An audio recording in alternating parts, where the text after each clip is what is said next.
Di dalam membaca Al-Quran harus adab dan tata keramanya. Biarpun Anda membaca Al-Quran, Anda tidak boleh mengganggu orang lain yang lagi beristirahat. Dan kalau mengganggu orang lain tidak diperkenankan. Dari aparat pun hendaknya mempunyai tindakan yang bisa menjaga orang lain. Nah, jadi memang tidak diperkenankan. Jadi kalau kita membaca Al-Quran, jika mengganggu orang lain menjadi haram bacaannya. Itu secara jelas dikatakan oleh para ulama. Cuman memang betul-betul mengganggu. Misalnya suaranya keras pas mic-nya adalah sebagai musola, kan kadang-kadang di sebagian kampung itu kan musola kecil dempet sama warga. Pas mikrofonnya di depan kamarmu, ayo gimana? Itu kalau sudah azan pasti kaget orang tuh. Long gitu. Sehingga sering marah-marah orang akhirnya, menjadi keras hatinya. Padahal mendengar adzan. Kalau adzan biasa saja suaramu pun selantang apapun tidak akan mengganggu. Tapi mikrofon pakai pengeras suara itu bisa kuping itu kaget. Jadi hukumnya adalah tidak diperkenankan. Dikatakan oleh para ulama haram kita mengganggu orang lain biarpun dengan bacaan Al-Quran. Ini harus perhatikan. Cuman cara menghentikannya pun dengan kelembutan, jangan sampai ada kesan atau mungkin naudzubillah kebencian kepada Al-Quran. Tapi awas, memang mengganggu. Namanya anak kecil mungkin kaget suaranya.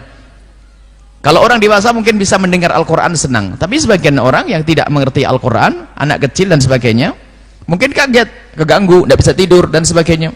Atau orang yang imannya masih lemah, jangan-jangan dengan begitu malah benci dengan Al-Quran, dengan adzan dan sebagainya. Cuman kalau adzan ini kan tidak setiap saat, memang waktunya orang bangun, tidak bisa diganggu kalau adzan itu.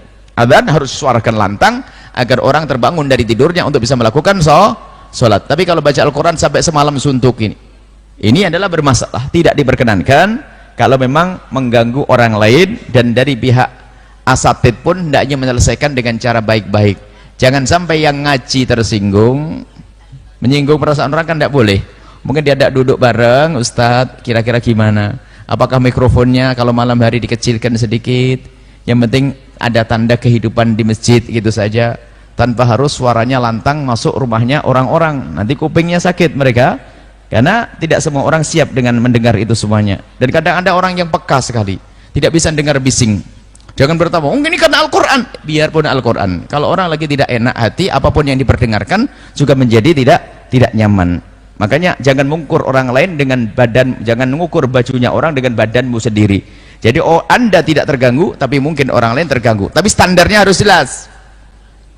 Lah kalau suara sayu, suara indah merdu kemudian dia terganggu, berarti hatinya yang sakit. Ini biasanya yang suaranya ada mic kalau di kampung kan bukan pakai mic halus semacam ini. Biasanya pakai membran yang keras itu, yang toa itu. Wah, jadi suaranya memang kemana-mana. Wah, ini memang betul-betul kadang memang luar biasa mengganggu. Dan kita pernah ada satu orang mengadu kepada kami sampai kita lihat. Kalau akhirnya kita ngomong ke pengurus musola, kayaknya posisi harus dirubah. Posisinya harus dirubah karena pas masuk rumahnya seseorang dan ganggu sekali. Setelah dirubah, ditinggikan, selagi ditinggikan malah lebih jauh lagi, malah tidak mengganggu. Karena biasanya hanya suaranya keras di ruangan, tapi di luar, tapi masuk ruangan sudah tidak terdengar lagi. Tapi kalau pas masuk ke kamar begitu, ini bisa mengganggu. Jadi jawabannya jelas bahwasanya jika mengganggu orang lain tidak boleh yang demikian itu. Ibadah tidak boleh ganggu orang lain. Membaca Al-Quran tidak mengganggu orang tidur, tidak boleh mengganggu orang sholat sekalipun. Wallahu a'lam bissawab.